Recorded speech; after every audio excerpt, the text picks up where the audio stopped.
Oh, wait. I can cut the beginning part. Okay, so I want to welcome Candice McCone to Dragon Stories. And today hi. And so I'm shooting from Sri Lanka, and Candice is from Dubai. And so we might hear some ocean from the background. Beautiful. And I met Candice in Peru. I went to Peru to drink ayahuasca because in my master's program, I was told that ayahuasca is good for PTSD or helping with trauma. And so I was raped in 2010. And ever since then, I've had issues with my left side and pelvic floor. And healing your pelvic floor is probably one of the hardest things to heal. It's not something you can just easily get at with like, and they were telling me after the military that I needed pelvic floor massages. And that's not something easy either, because then you have to find a person you trust that's, it's going to go inside. And it's not something I wanted to get into because I already had a bunch of doctors going in there because I thought I had cancer. And back in 2013, when the physical problem started, and they kept telling me, no, that we can't find anything. We think it's trauma related. And back in 2013, I did not understand, things like this. The Body Keeps the Score, by Dr. Bessel van der Kolk. I didn't understand that your body holds memories of events, especially traumatic events, until I went into my master's program and I started taking a course on ayahuasca, and I took another course on conscious diversity. And from these professors is when I learned, okay, the body holds memories. And like a lot of people tell me it's all in the head. And if you can release the event in your head, it will follow in your body. But obviously I haven't figured that out because it's still in my body. And I've tried meditation, I've tried yoga, I've tried ayahuasca. I drank ayahuasca 37 times. Wow. And yeah. And that's how I met Candice. Because I think I told Candice after an ayahuasca ceremony that I have like issues with I wasn't sure if I said pelvic floor. And Candice said, well, you need to try trauma release exercises. So we were very lucky, even though Candice was on vacation. She's like, I'm going to do a trauma release class for all you guys. And so there we were at Tantraya.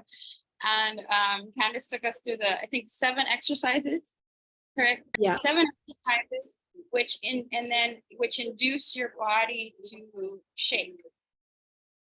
And I don't want to steal the show, but I remember Candice was like, after an animal gets attacked, it's able to shake off trauma, but with humans, we forgot how.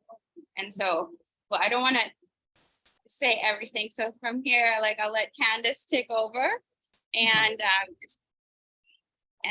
talk about her background. And she holds trauma release exercises in Dubai. And so you can take it from here. Oh, thank you so much, my love.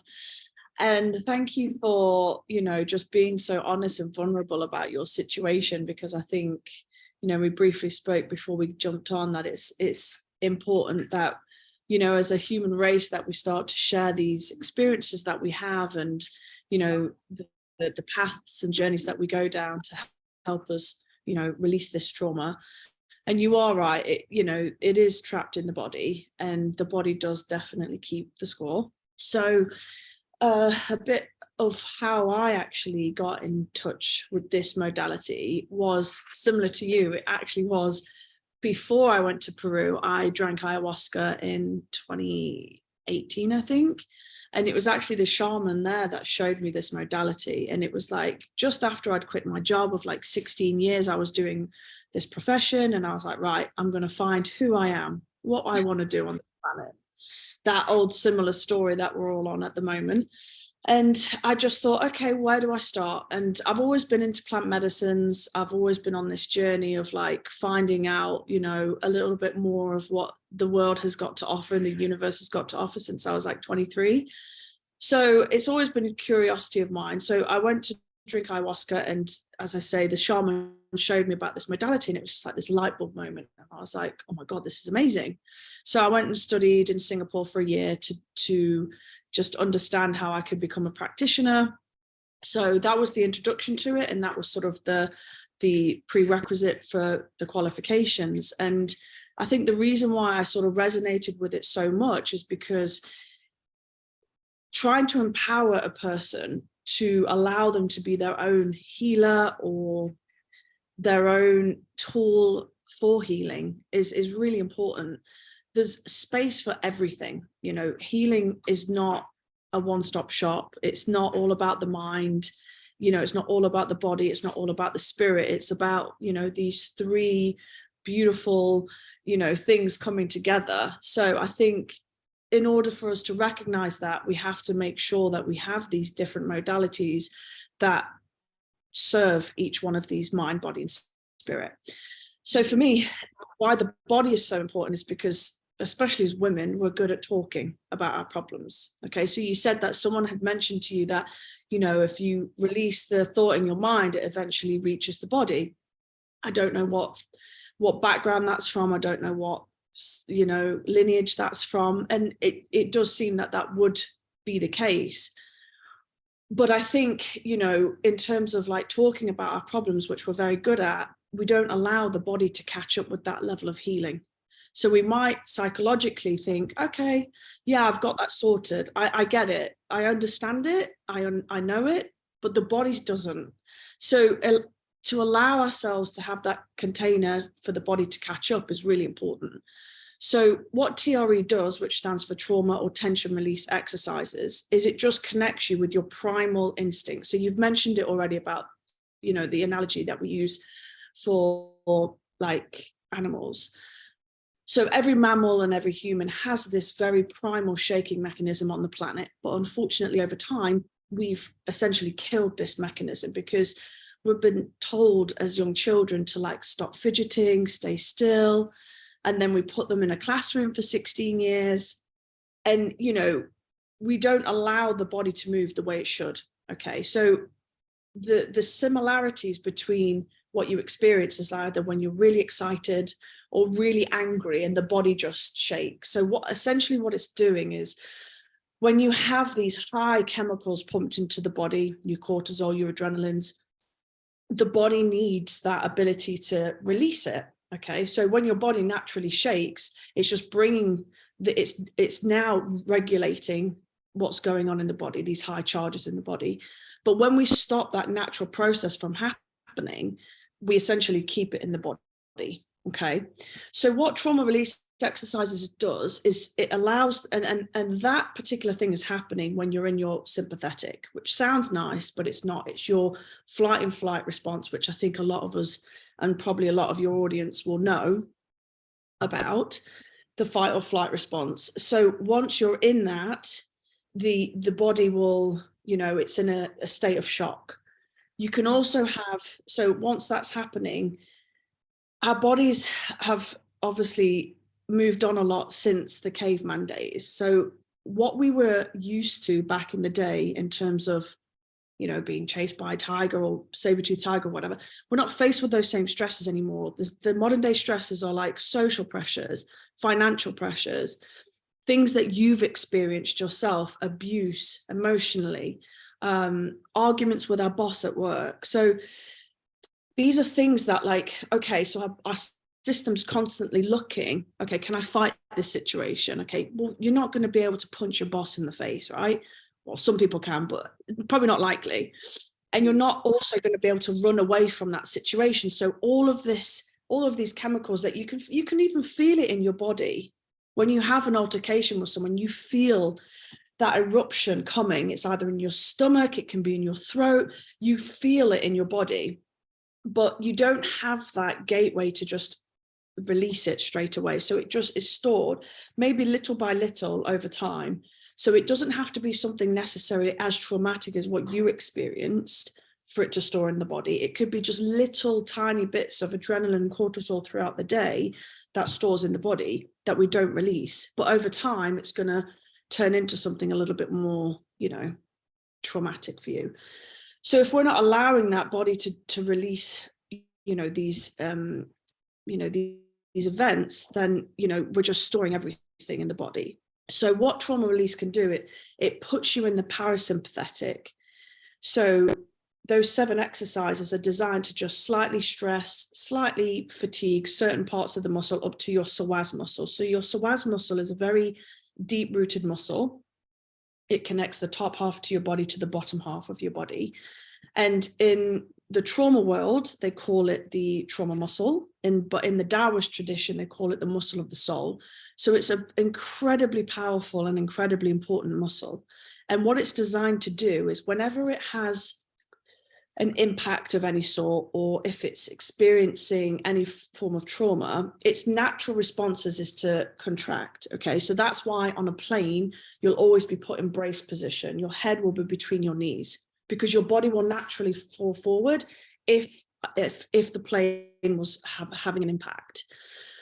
And why that happens is because it actually protects all of your vital organs. Okay, so it naturally collapses and all your vital organs will be protected. So with that, you have a lot of tension that's stored in the psoas muscle. So these exercises will try and fatigue that part because it's very hard to stretch and it's very hard to massage that part of the muscle. And then when you get on the floor, that's really where the magic happens. And I just give a few cues of like what to do with your legs in different positions. And then eventually your body will start to either vibrate, shake, stretch, whatever it needs to do to release this tension essentially that's been built up over time. And then what it allows to do is just allows the body to release these memories, release the trauma patterns, release the tension. It could even be an old sports injury just by, shaking through the body. It has no other intelligence than just to work its way through the body and then release the tension and then let it go. So that in essence is how I got introduced to it, why I love it, and just to give you a bit of an explanation of like what it does. Well, the question that I had was, did you have trauma in your body? Is that why you were looking for it, or you were looking for a method? Everyone's got trauma. So we have trauma stored. So I've had clients who've had flashbacks. So when you're even going through the trauma released experience, you can have flashbacks, but also you can have nothing. So some people will just have an eruption of like emotion and they might burst out crying or they might burst out laughing. And they often say to me, I don't know why I'm crying. I don't know why I'm laughing. And I'm like, that's okay, because you might not know what emotion is trapped there, but some people will have a flashback and they're like, oh my God, I remembered something from my childhood at 5. And I'm like, yeah, because that was the memory. So that is what you're releasing. That's how far back it can go, but it can go as far back as birth. So if you had a really traumatic birth, I've had clients saying, God, I had this vision of like the cord wrapped around my neck, or whatever the delivery process was of their birth, it can go back that far. So, people don't have to necessarily experience something as traumatic as you have to have trauma stored in their body, because also everyone's resilience of trauma is different. So again, this goes back to how you were, I suppose, brought up. So, we often use the analogy of like a child will go to his father, show him a piece of art, and his father will dismiss him and say, no, now go away. And then that child would come back 30 seconds later and say, Daddy, look again. And he'll just keep doing that until the dad gives in. Another child could do it, show the piece of art, Daddy dismisses him. That's abandonment issues for life. So people, again, as well, it's how they receive trauma and how they can deal with it will depend on their experience. So for me, I was just really interested because I'd never done a form of somatic work before. I've never done a form of body work. And I thought, I want to look at everything, like I say, mind, body, and spirit is like, different components to help that heal. you know, there's a big debate at the moment about pseudo healing, about, you know, you go drink ayahuasca and it's like, okay, so but what is it doing? Like, it's great and it's amazing to have these experiences and connect with spirit in the way that you want to, but from a healing perspective, like, what is it actually doing for you? Is it serving you? Is it actually getting rid of what you need, from a physical aspect, not just like a spiritual one? So I think I just wanted an all-encompassing modality to help me with that, really. So that was my reasoning for like going on that journey and experiencing, because I've never ever had anyone who did TRE. I think I'm one of 2 people who do it in Dubai, and one of 3 people who do it in the Middle East. So it's more prevalent in Asia, so like Singapore, Taiwan, and then US. But it seems to have like missed out the whole middle and, you know, gone over to the East. So, yeah. Sounds like it would be a good field for me. Maybe I should get certified. Yeah. No, but yeah, like, yeah, exactly. No, like I was thinking that, oh, I'm just going to drink a couple of times of ayahuasca and, you know, my pelvic floor would be fixed. I honestly thought, and then I kept drinking, you know, and then I learned that ayahuasca helped me understand a lot what happened in my childhood. And this is the way you are. This is why you have low self-esteem, or you never had a boyfriend because of what your father did to you, and like, you know, what happened there. And as being an empath, which I'm finding out, you know, and you're extremely sensitive to things, when you encounter trauma, it's even double harm, you know, and you end up self-isolating and kind of becoming a loner, and you lean towards spirituality. But like, you know, that's part of the path. Like, maybe certain things had to happen in order for me to become this person, or who knows, you know, what the reasoning is. But ayahuasca helped me understand and come to terms with everything that happened, like not to have anger. Like, she showed me, like, your father, your biological father is this way because of the way his mother treated him.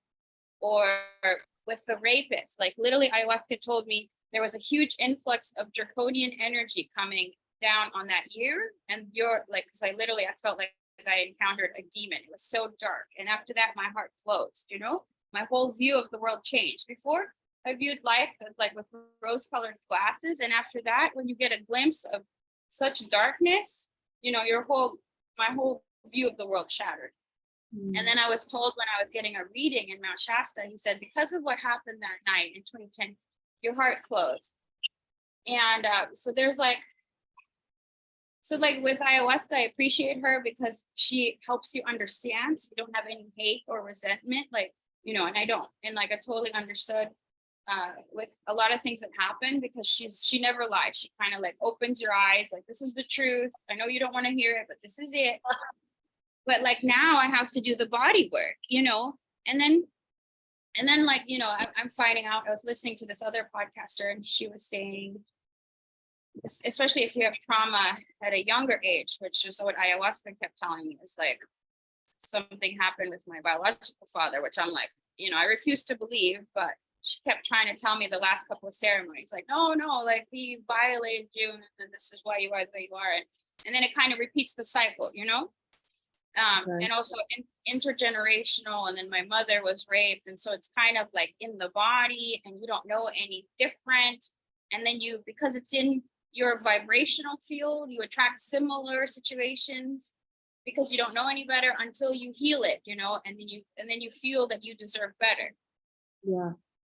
And but that's the problem that I've had. I've been, even though it's in my body, it's like the tension is in my pelvic floor. I feel like my whole body is tense. Like, anytime I get massaged, everyone's like, you have a hard body. And like, also, I moved every year when I was young, so I never had to relax. I never got to like play. You know, I was always packing the house every year, pack again. Like, people think I work out, and I'm like, I don't work out. Like, I have a 4-pack, and it's just there because of like constant self-tension. And so I think, you know, like, I was in Ukraine. That was hard with the war. I decided I can't handle anymore. Like, I have enough tension and trauma in my body. Like, adding war on top of that is like, you know, it's enough. Like, and then I something kept telling me is you need to swim in the ocean. You need to go to where the water is warm, you know. So I came to Sri Lanka and I'm swimming every day. And now I'm even doing surfing. And like surfing, I feel is very like low body, root chakra. Like you have to use your legs and have balance. So it's almost like that's a part of the work. But then with trauma release, because I started doing it again, it's interesting because when I was doing it in Ukraine, at one point I let go and like this hand would be shaking like this. And a lot of the times my left side gets really, really tense and it feels like it's pushing out tension. Because like the guy that raped me was a wrestler and he put a lot of weight on my left side. And it feels like I felt like my left side was being attacked, the feminine side, and all the tension got stuck in there. And so every time I do trauma release, it feels like I'm pushing out the tension in my left side. But then it feels like my left hip even got twisted. And so like my body like naturally wants to untwist it, but I actually have to be more religious about it, like actually do it every day. And I think my body will be able to untwist itself. Like it feels like it's pushing it out more, but it's gonna take time. And that's the other thing, like with trauma when you're young, that like this is what people are saying, you disassociate from your body. This is why even though the pain started in 2013, here it is 2023. It took me 10 years to get to this point to be like, look, you need to deal with this. You can't just ignore it. Like I'm just going to deal with it later. And it's like, you know, nothing happens. And so like, we don't want to like be in our bodies. Like, it seems like, and now I'm like, no, like if you don't work on this with yoga, swimming and trauma release, you're going to be tense for life, you know? Yeah. No, it's true. It's interesting what you say, like how you experience the trauma release related to the physicality of what you experienced when you were raped, because, you know, when you went through that experience and the body, you felt like it was twisting. So your body basically just, without repairing itself to its natural state, it just got used to the trauma that you experienced and built its way around that. What TRE will do is it will try to undo that, and it could actually be even more painful because your body's just basically just readjusted itself to like, okay, so the hip is twisted this way. So what we're going to do, we're just going to allow ourselves to just maneuver around it. And then, okay, now this is the state of play.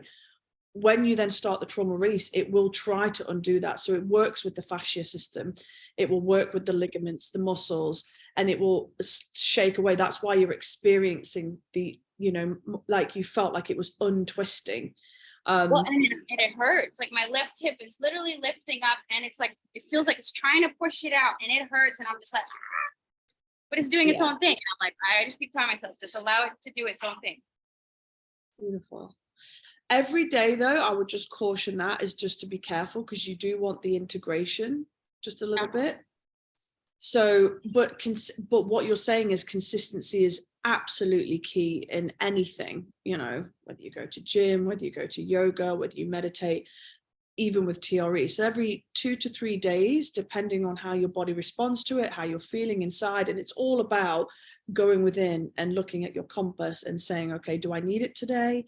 Is it something I need to release, or, you know, can I leave it another day? So it's all about, you know, also looking at when you feel it's relevant to do it. But I would say, you know, every 2 or 3 days, just to allow the body to like have a bit of a break, especially if you're feeling like there's some deep rooted stuff. So it just needs that time to just readjust, and then you can continue with that. But it's amazing that you're building that into your practice, because, you know, like you say, your body's just doing what it naturally needs to do. It needs to bring you back into balance and release that, you know, that trauma that you experienced on the body. So it's beautiful that you're trusting your own body to do what it needs to do. And I think that's why I was so attracted to this, because, you know, God, the amount of people I've seen, the amount of money I've spent, like, it's, you know, I don't regret any of it. But, you know, sometimes you think to yourself, okay, well, if we're all, you know, the story that we're telling ourselves is everything is within, like, you know, I love Mother Ayahuasca. She's been incredibly important in my journey and still will be moving forward. But like you say, it's like she shows you and then she's like, right, you need to go and sort this. Like, I can't heal it for you. I can bring it to the table. I will show you and I will smack it in your face. But now it's up to you to like do the healing. So that's why it's such an incredible and beautiful plan. And the wisdom and the intelligence of it is just phenomenal. But then in human form, we have to then say, right, okay, so this is what happened. So where can I go and heal that version of what she's trying to tell me what happened to me? So it is incredible that you're looking at all these different pieces to try and help with that. So, yeah. Yeah, it's like, it's coming back to the body, I think is a big thing. And no longer ignoring it. And even with yoga, like literally I started yoga in 2005. I even went to study yoga in Goa in 2020, like right before COVID hit, Ashtanga Vinyasa, but I can't like bring myself to do it. Now I even have low back pain, you know, like I have not just like pelvic floor pain, but now like when I was in Lviv over the past couple of months, now I have hip pain and low back pain. And I don't know if it's related to the hip misplacement. Some people say that I have a slight curvature in my spine, you know, and that's also from childhood, the slight scoliosis. So now my body is like literally screaming at me, like, if you don't start working with your body, it's going to get worse, you know. And like that pushed me to do yoga. And then I don't even know how, but all of a sudden, I was like, I should do trauma release today. And then, you know, it led to this. Oh yeah, Candice, like, we need to have this conversation. Yeah, but that's amazing because you're recognizing that you've got these different tools and it's like, okay, so what do I use today? Do I use yoga today? Do I go for a run? Do I surf? Do I use TRE? Like, it's just really, like you say, listening to the body, because you mentioned a good point about dissociation. Mm-hmm. So that's mainly, that seems to be the more modern day response to trauma. So we have obviously the fight or flight, and then we have freeze, dissociate, whatever the terminology we want to call it now. And what's actually sorry? I'll take pills for the pain or numb the pain with drugs, you know, instead of like actually dealing with it. Yeah, and just wanting to go to a happy place, which is, you know, it's sometimes nice to go and visit there, but like to do that on a constant basis is not, you're not living in reality. You're not living in this, you know, in this body. You know, we want to just, you find it with a lot of people that you talk to them and they're just like this. And it depends, because some people, when they talk, they look away. That's me, but I'm still engaged with you. I'm still having a conversation with you. I'm still fully connected and present with you. But you know, it's sometimes when someone asks you a question and then you answer it and they're just like this, because they don't know how to be in their body. And it's just because that's probably their reaction to trauma that they've built up over time. So it's a very, very interesting, you know, physiological experience. But what's actually happening in the body is when you have your cortisol and your adrenaline and you realize that you can't fight or flight from that experience, the body will then pump opioids into your system, okay, which is a natural occurring chemical, hormone, whatever. And that's why Big Pharma have recreated this into tablets, because they know that like this is a natural thing that we have existing inside of us that allows us. So I think that the easiest way that I can explain this experience is if you've ever watched the film Reverence, and Leonardo DiCaprio is being like beaten up by a bear. Oh, and basically, so the body doesn't actually care how you survive the trauma. So I've had rape victims say to me like, Candice, I just felt like it was an out of body experience. And the reason why you're feeling that, because people are like, well, why wouldn't they just fight or fly or run away? And it's like, because you can't, like, when you're faced with this huge man or a man that's like taking advantage, sometimes you don't either have the physicality to fight or you don't have the opportunity to run. So the body's like, right, okay, so I know this is going to be a very traumatic experience. So I'm going to pump opioids in the system. So the body just flops. And then that will then transpire and manifest into how you then deal with future traumatic experiences. You deal with like an argument and you just switch off and you go into your happy place, because dissociating or freezing from an event is the safest way for your body to respond to it. So, but then you're not human, you're not living in this body. So that's why when you do trauma release and you can get rid of all this baggage that you've had, then you start to become more present. Then you start to become more embodied in what's happening within the system. And it's not pleasant. It's not fun. Some of these, experiences can be very traumatic to relive. But once you can get through that and have the courage to, like you've done, to experience that again, then that's when you start to be able to live once more, like in a more wholesome way. Yeah.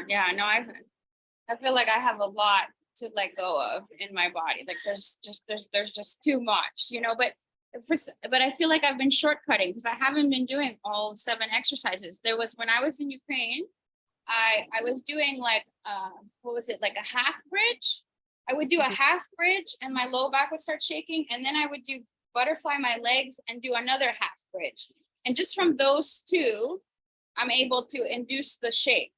Perfect. And so like, I don't know. I think my body was like, these 2 exercises are enough for now to start shaking. And then like, yes, because I forgot all the other exercises. So like, now I think I need to look into the other exercises and bring those into the fold. But, I figured, I think I just had to simplify it because, and so I'm able to shake with just those 2. beautiful. But it's probably not like, I may not be releasing everything, but at least the start of the process. No. So basically the 7 exercises, even though it's called trauma release exercises, the actual medicine is what happens on the mat. So there will be a point when you build the consistency into your practice that you don't have to do the 7 exercises, because what will happen is as soon as you get on that mat and you start to do the butterfly, the body's recognizing, we're here again. Because your spidey senses will kick in when you first start with TRE, and it'll be like, oh my God, this is so weird. Because like people always say to me, is this normal? And I'm like, everything's perfectly normal. There's no right or wrong shake. Bigger is not better, smaller is not worse. So your body will know exactly what it needs to do. But with the exercise part, because you, like I say, when you're consistent with it, you don't need to do all the exercises. So it doesn't mean that, if you don't do them all, it's not going deeper. It's better when the body is fatigued, because then the shake has a little bit more allowance to go places, rather than you being like really tense. If the body's a bit like tired, then the shake can go. So, after surfing or even after yoga, do TRE. If you're already on the mat for yoga and you've done your sequence, then just allow the TRE to happen, rather than, being regimented in the 7 exercises, because I don't do them anymore. And I've done probably. I was wondering, I was like, should I be doing the 7? Usually that's what I do. I do a little bit of yoga and then I start, and then I go into the TRE, and then just those 2, half bridge and then butterfly with half bridge. And I'm like, did I just find a shortcut when I was in Ukraine? I'm like, I think I found a shortcut to TRE. Because your body's now used to it. Because the thing is, when you first start, the body will be like, okay, so I'm doing something that I should be doing in sympathetic, your fight or flight. So the shaking mechanism happens when you're in fight or flight. But then the body recognizes, okay, I'm in parasympathetic, nervous system kicks in. It's like, okay, there's no danger here. I'm in a really safe environment, but I'm doing something that I should be doing in my sympathetic, but I'm in parasympathetic. So there's this contradiction that goes on initially when you start, but the more that you do it, the more that the body's like, okay, she's in control of this now. She's in control of this shake. She knows when to stop it. It's not going to continue. So then the body starts to get more and more comfortable with this release mechanism that you have. So that's why sometimes some people just have to lie down on a mat, put their legs out, and then they start shaking, because the body's like, oh, okay, yeah, cool. Here we go. Here's a little bit of the release today. And then, it's just like, pressing a button on your nervous system, just a very gentle button. Sometimes it's not that gentle, but sometimes it can be really gentle. It's like, oh, okay, yeah, we're resetting the nervous system, bring it back into balance, regulating. So this is what they call self-regulation. You know, which is quite a buzzword at the moment. Self-regulate, like, what does it mean? It just means that, you know, looking after your nervous system, allowing that system to have that opportunity to come back into balance. Yeah, that's what I realized. Like this whole journey to Sri Lanka, the reason, well, I feel like island energy is very interesting because it's also about cutting cords. Like you're on this island and there's nothing around you, so it's like you're like letting go of baggage just by being on this island, and then you can focus. Like there's no more, like you can focus on what you need to focus, you know. So there's that. But then I felt, even yesterday I was writing about that. I was like, I feel this whole journey right now that I'm going through is resetting my nervous system, because like being in Ukraine, living through Chernobyl, losing my sister, you know, then constantly moving every year, the rape, and then also lots of grief. Like I had to go through 12, or I went through, my family went through 12 deaths in a decade. So it's like constant attack on the nervous system. It's like nonstop. It's like you can never relax. So like now we've got to process this, and now this is happening. And like I wanted to put a message out there for like any woman that's suffering from PTSD or an attack on a nervous system. Is the best way to heal is take 2 to 3 months off somewhere, like a place like Sri Lanka, or the ocean really helps, where you can reset the nervous system, you know, and using yoga, TRE, and swimming. Like I don't think there's any other way. And to allow yourself to heal, you know, it's like It's otherwise so incredible. spend your whole lifetime going to doctors, you know. Exactly. And also, you know, it's giving you the resilience. So you talk about, you know, your story up until this point, right? Everyone has their story, okay? Yeah. And it's just about reframing that story now, because from this day forward, you're gonna experience traumatic things. Life is not going to just be plain sailing once you've healed from wherever you've come from, but it's but allowing yourself to identify what's happened before and reframing that story and healing from it just allows you to build that resilience. So when you are faced with a similar or same event, you're not going to react to it the same way, because your nervous system has the capabilities to be stronger than it was beforehand when it dealt with that initial, you know, there's nothing as relevant as death, right? We're always going to experience death, but if we don't understand how to deal with that grief, and our bodies don't understand that it's okay to grieve, it is a process, it's going to end at some point, not end, but it's going to be easier to deal with.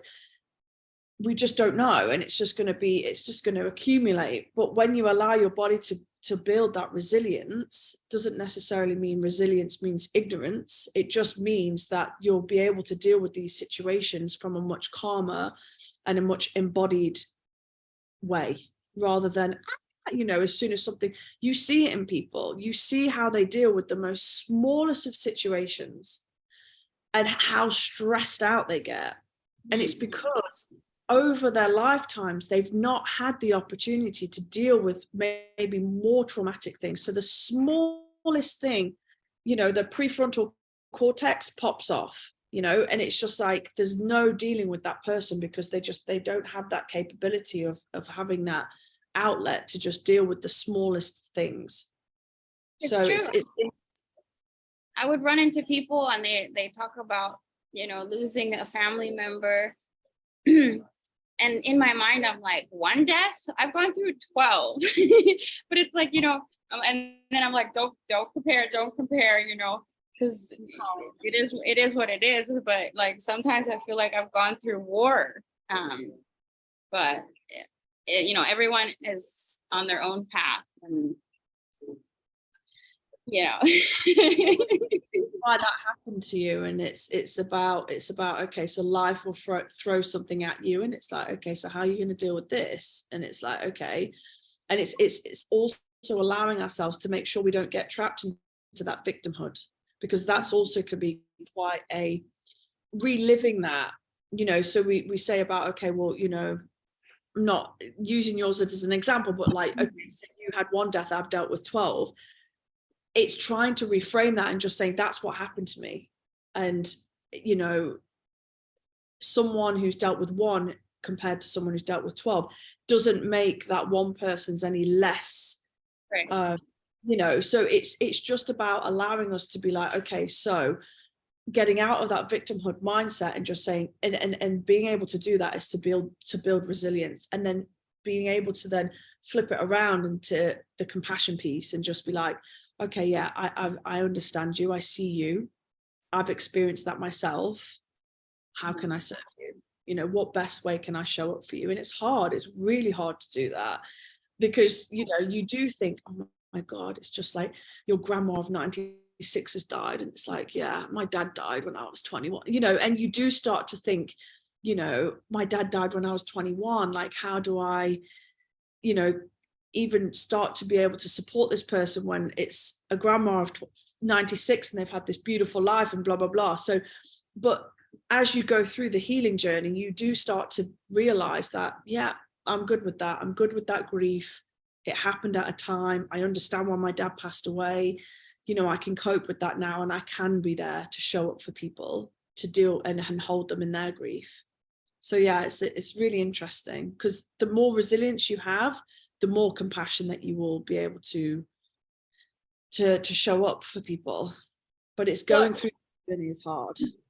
Yeah, and here's the thing, like before with death, it was really difficult for me, and we lost 5 people to a plane accident, you know, and it felt like my heart got ripped out, and it would take me like 3 years to recover. And then it wasn't until, and then I thought, I was like, okay, no more deaths, you know. And then in 2019 my stepdad dies, and I was not ready for that at all.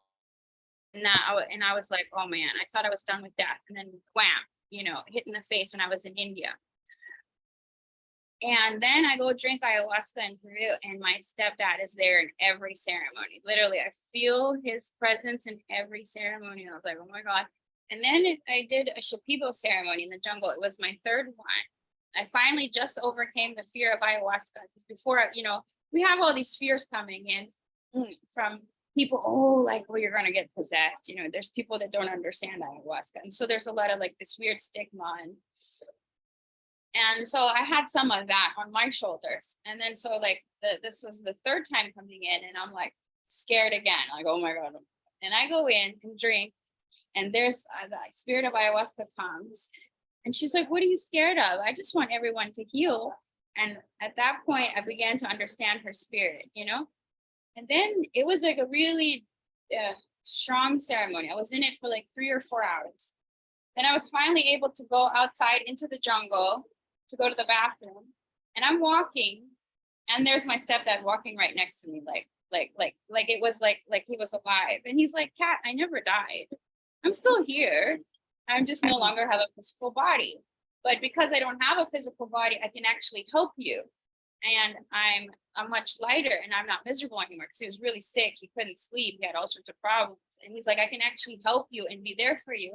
And then that's when he said, I am your white dragon. And I just like fell apart. I just started crying. I was like, oh my God, I have a dragon. I have a dragon. My stepdad is a dragon. And from that point, I began to understand death more. You know, just from that point, it's like, okay, I didn't like, yeah, of course I believed that, yeah, nobody really dies, blah, blah, blah. But it didn't really like, you know, click that nobody really dies until that point. It's like, yeah, okay, they just use their physical body, but like their soul, their presence is still around, and they may go on and live another life or whatever it is that they may do, but you know, they still live inside your heart. Like you still have a connection to them. And after that, and then I was like telling myself, it's like I could probably become a grief counselor, because I understand grief like inside and out, you know. Like when you've gone through that much death, you can really like help others, like how to recover, like spend time in nature, do mantras, you know, dance, know that they are not gone, you know. Yeah, so I think the more you go through, the more you can help others. Exactly. That is so key, and it's so poignant, because, you know, and I'm not saying there's not a space for any of this. I want to caveat that before I say it, but there's so much out there at the moment. Like, you know, there's no denying that there's a shift in humanity, regardless if you're in what you would consider yourself the spiritual community or not. There's definitely a shift, even more so over the last 10 years. Like, I would be talking about Buddhism like 10 years ago and people would be like, what are you going on about? And now meditation is just like second nature. Like, if you don't do it, do it. So like in the last decade, it really has changed a lot. But then you're also finding that, you know, because people want to change and they want to heal and they want to, you know, choose a different path, you could do a course on the internet the weekend and then all of a sudden someone's like a meditation teacher. Like, there is room for that. I'm not denying that, but I think, you know, by what you're saying is like, you have to do the work.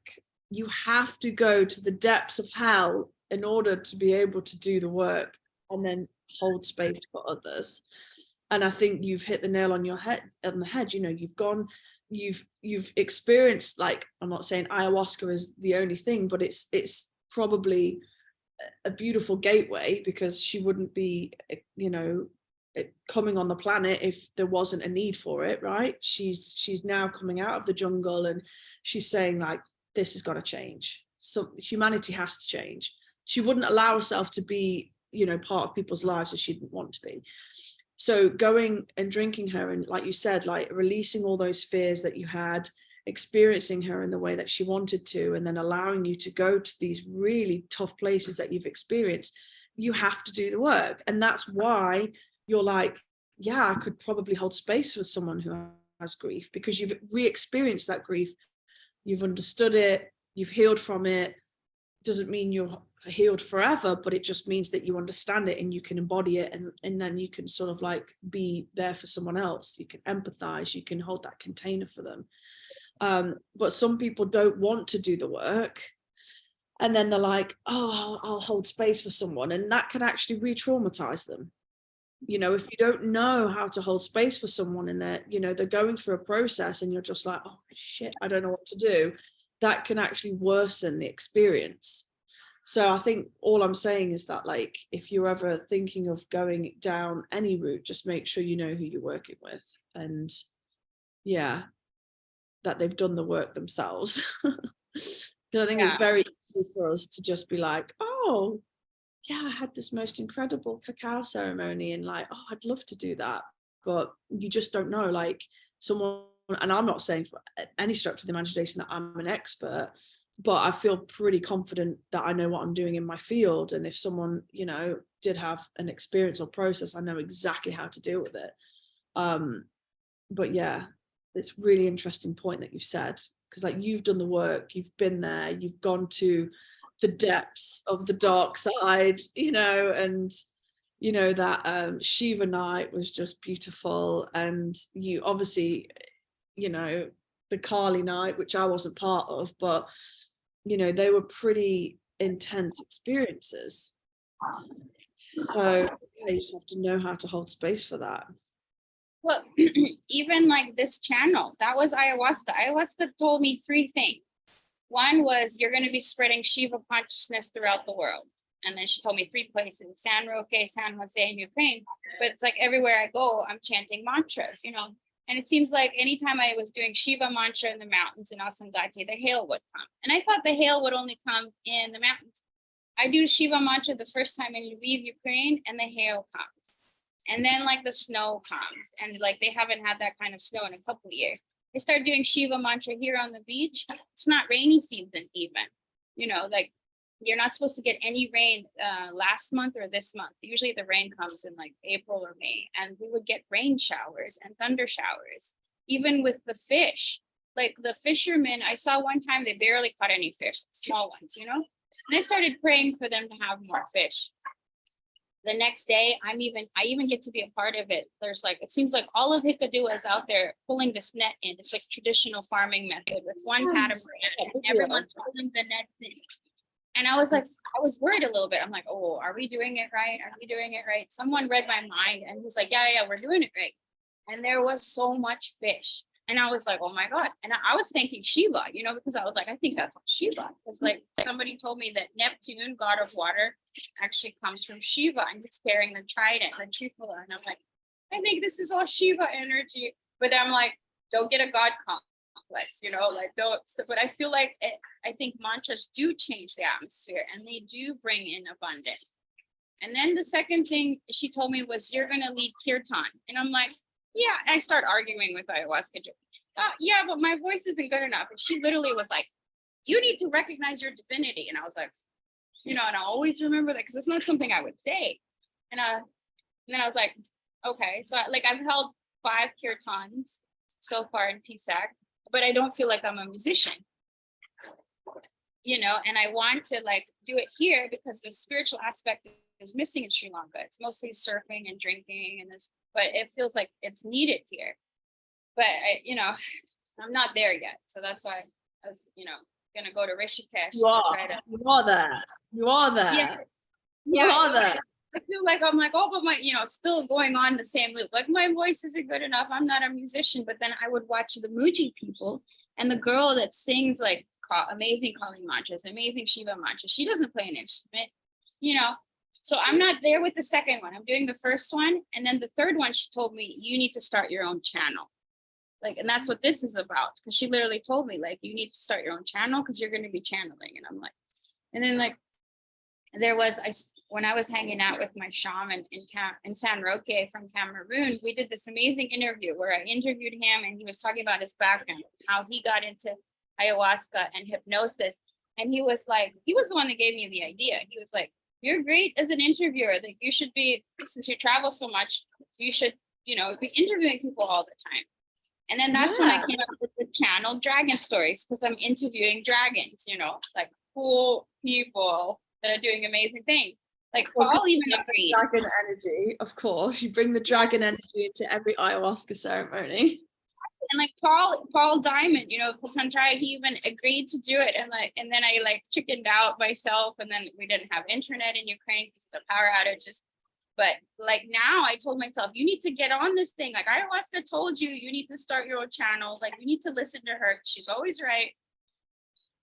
And so like, I don't know what my calling is. Like I haven't, look, I'm not like where you're at. Like, this is my calling. This is what I do. This is, you know, what I help humanity with. I feel I'm not there yet, but maybe I am. Like maybe this is one of the ways. And I just need to believe in myself and do it, you know, like even with surfing, I like was terrified for a month. I'm like, I can't do it. There's no way I can do it. And then I go yesterday and I get up on the first time and I get up every time. And I'm surfing, I think 98% of the time I was surfing all the way in. And I'm like, what were you scared of? Like, there's nothing to be scared of. And it's like this lack of self-esteem, lack of like, especially if you have trauma or like when you're young or like you have a father that's not there. And then all of a sudden you feel you're not good enough or you can't do this. And it's like constant reprogramming, like constantly reprogramming, like, no, you can do this. You know, you just got to do it. And then you realize, oh yeah, like this isn't that hard. Yeah, exactly. I think it's really interesting what you say, like, you know, because we always want to be the perfect at something until we do it, rather than just going out there and doing it and seeing, okay, is this where I'm led to? Like, you know, you don't know if the channel is just like guiding you down some route. So eventually you meet someone and you're like, oh my God, that's why I needed to start the channel. For instance, as an example, to meet Candice, so I can actually go and now be a practitioner in TRE, or, you know, to meet Paul and see if I want to start hosting ayahuasca. You just don't know, like, you know, it's always important to like go down the experience to see where it leads to. And if you you know, continue this for years and years, great. If you do it for a year and it leads you to something and you don't continue it, then that's, you know, that's the path that it's leading you down. And I think, you know, too often we want to be perfect at something, or we feel like, okay, what is my calling? You mentioned like, I don't know what my calling is. It doesn't, you know, I think we put ourselves under too much pressure to find out what that is too soon. And then we could end up doing something that we feel like we have to do because it's within our field. So like when you go through like a spiritual awakening or whatever you want to call it, we then think, oh my God, but my job doesn't align now with what I, my experiences. Like, I work in corporate, and we have this such negative view on the corporate world. Again, I come from the corporate world, 16 years inside of it, and I would never go back to it, but I wouldn't slate it for one reason. It's why I own this beautiful home. It's why it's given me my really deep rooted foundation, which we all really need, because we all talk about root chakras, we all talk about, the foundational aspects of things. Some people are free spirit nomads, some people need that, that grounding. I need that. I need a good base, so I can then go and travel the world, but always come back to my home. So yeah, I think it's important that we identify that we don't need to know our calling. We don't even need to know it for 5, 10, 15 years. We just have to go on the journey and experience. I think that's the most important. Yeah, that's what I keep telling myself was, Yoda is big part of my life. Yoda and Bruce Lee. Bruce Lee is always be like water, and Yoda is follow the course. And I always tell people about Yoda equals yoga, because the James Cameron was advised by Joseph Campbell, and Joseph Campbell studied Eastern mysticism and yoga. So there's a lot of, Joseph yoga. Campbell. Joseph Campbell. Joseph Campbell advised James, is it James Cameron, the guy who created Star Wars? Okay. Yeah, and so there's a lot of like yoga and Eastern mysticism in Star Wars. And so wow. Yeah, like with the Empire, and then the Empire is like the dark forces, and how these rebels that learn to levitate objects and learn under a guru, under yoga, they're the ones going against the Empire, and it's a very light forces against dark, but it's also about leaving everything and following a teacher and learning how to be one with the force. So I had to go through a lot of reprogram. Like, I was also 15 years in corporate, and then I was like miserable, but I kept doing the Hare Krishna mantra. And there was one night when I was like a logistics manager, I was like crying every night, and I was doing the mantra at night, and I kept telling myself, you were created for more than this. And I finally had the courage to leave for the matrix corporate world in 2018. And then I went to study Advaita Vedanta and Upanishads, like Jungian psychology and Eastern mysticism, but like from Vedic knowledge. And then, and then I still didn't know what I'm supposed to be doing. And everything told me that I had to travel. And, and it takes a lot to just give up everything and what I say, follow the course. I was grateful that I was told you have to save up money. Like, something is coming and you have to save up money. Even before COVID came, like in 2018, I knew something was coming and I had to save up money for it. So I was lucky that I was able to travel during the lockdown, during COVID, and even now. And what can I say? I'm very grateful to the mantras, like this Krishna mantra and the Shiva mantra, because I feel they both help me constantly break conditioning. Like, we have a lot of conditioning, especially if you're being raised Catholic or Orthodox, so there's a lot of limiting behavior we have to break through.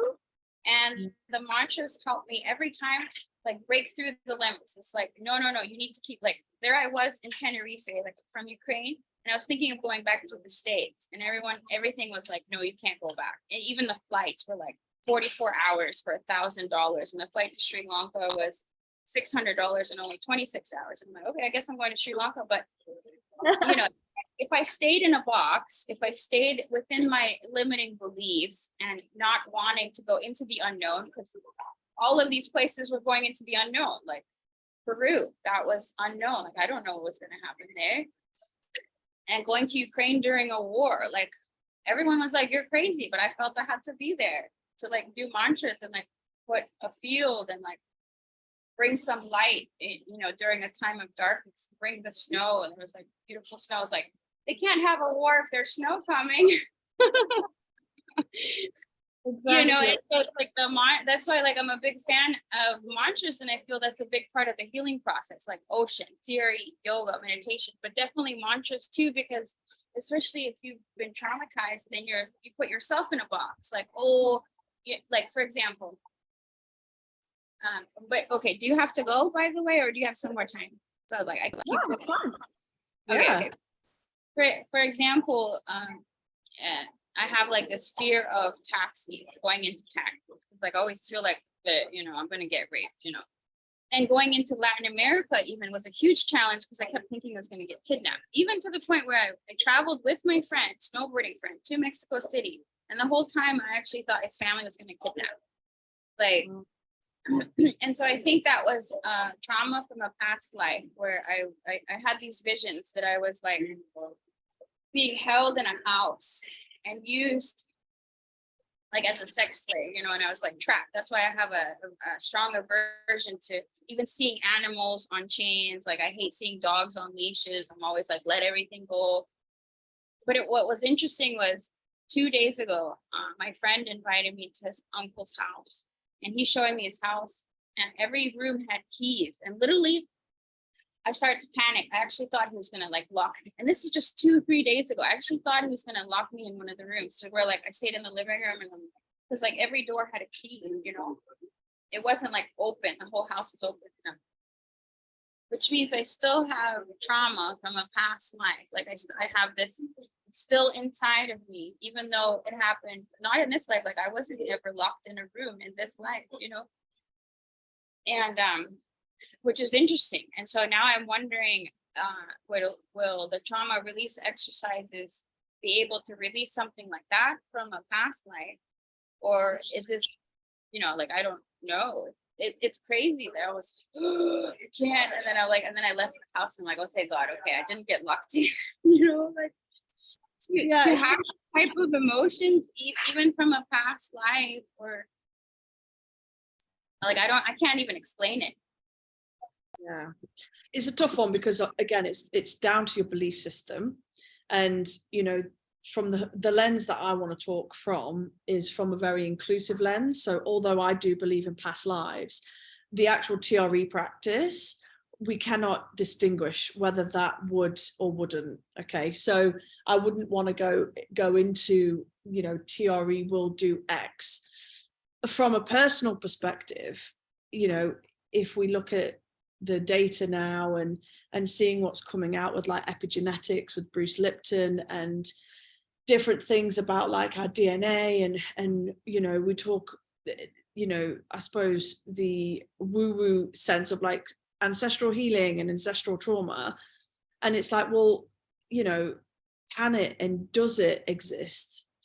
And you call it a past life, I can call it like ancestral DNA, so if when our grandmas were conceived, they had the eggs inside of them to give birth to 7 generations forward.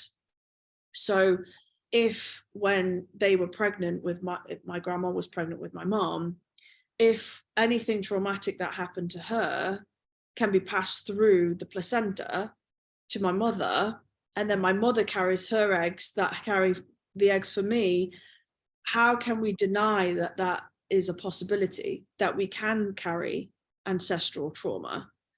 I think it's definitely something I don't know enough about, but I think from a trauma release perspective, I think there is very much the capabilities of releasing trauma from maybe an ancestral lineage, because if we hold that blueprint from, they say 7 generations before, how can we not be able to repair that? So yeah, I think it would just be very much an explorative discovery, and just keep going with it. And just when you go into your TRE practice, go in with that intention. Just say, look, body, we've had this experience with this key situation and in a room, and where can I go with that? Because also, although we don't want to control the TRE, we can put our focus on an area. So if you say, for instance, you said to me, you've got a bad back, you know, you can be on the mat and you could put your focus to where the pain is and then see if the shake wants to go there. I would assume you could do that with an experience or memory, and you can go into it and say, right, okay, so I had this experience with that. Where is it trapped in my body? And then just see where the body wants to take you. And it might or might not do what it needs to do, but it would be a very interesting follow-up to see, like, okay, if you did that, what was the experience?